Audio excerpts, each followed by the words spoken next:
Tonight, I want to talk about fighting fair. The election is a time of a fierce battle or battles that must be fought fairly. This is a time where there is so much campaign, so much aggression. There are fighters that fight but not fair. We've seen in the past where some fighters beat someone's ear, some fighters don't follow the rules and were disqualified.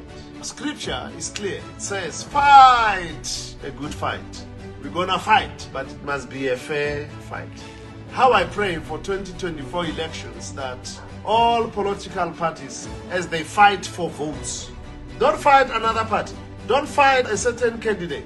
Fight to get votes. That's a good fight. And when you fight that fight, fight fair.